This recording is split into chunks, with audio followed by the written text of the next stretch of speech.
We did an interview with Don Morocco, and he was telling us that every TV they'd spike the drink with vodka and stuff like that, and they'd fire you and then bring you back a week later or something like that. I got to tell you, in those days I wouldn't drive, right. I wasn't driving, and I was hitting it pretty good with the thing, but I was drinking scotch at the time, and Vince would come by me and, will you please stop? He said, drinking out there. He said, you're fired. He fired me 13 times and then hired me back. Right? So now I found out that if you drink vodka, you couldn't smell it like the scotch.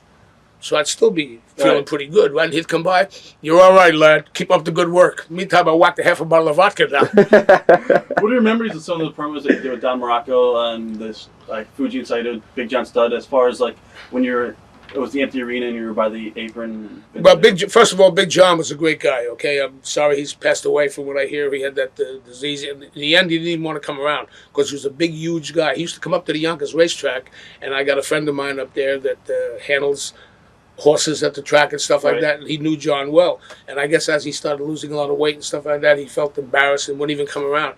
But Don Morocco and all, they were great guys that I had. I mean, him, George Steele and all, we had a lot of fun together. What are your memories of Jimmy Snuka, that is, outside the ring? What was he like outside the ring? Well, besides having the brain of a dehydrated BB, no, Jimmy is a very good athlete, okay? Fiji, Samoa, Fiji, from the islands. And he had something different. When he was the first one to really get up on that top rope, now you got Mankind like Nick Foley, who's all crippled up now, but he did stuff like that and weighed 300-something pounds. But Jimmy Snuka was a well-conditioned athlete and would do that big splash off the corner and all. In fact, he did it to me once. And I'll tell you the truth, I was urinating blood for 3 days. So the next time he wanted to try it, I said, no, Jim, it's all right. I said, I got a bad back. I'm looking for excuses. What are your memories of him when he did the leap off the cage on his Bob Backlund? I guess. Bobby Backlund was, first of all, a great amateur wrestler. I think he went to Princeton and was, what do you call it? And Bob didn't look the part. In fact, if you called him Howdy Doody, he'd go through the wall. And he was a pretty tough guy, Bobby Backlund. In fact, I talked to him a little while ago. He may run for Senate up in Connecticut. Right. All right. And he asked me if I would do a little promo and fight, so I'd be glad to.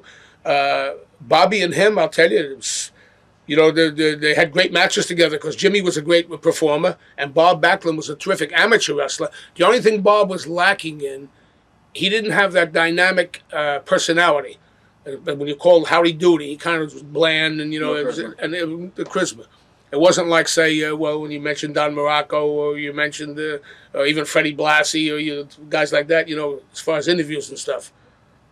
He actually, he would come out and Skolin was with him for a while, but it was more of a lesser interview as far as the fire.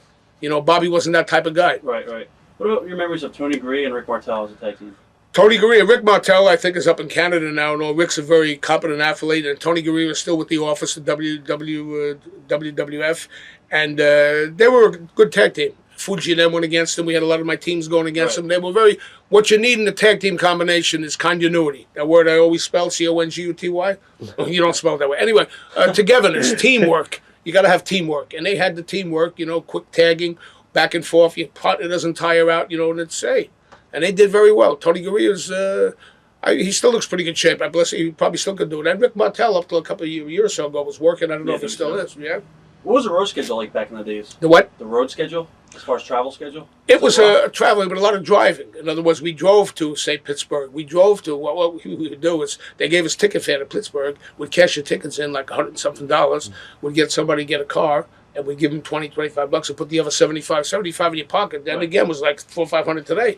So we would drive, and most of the places in our territory, unless you left the territory, we drove. We drove to Maine.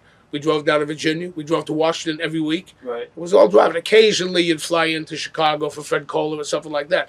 Now, today, it's worldwide. Today, you're flying to L.A., you're flying to down there.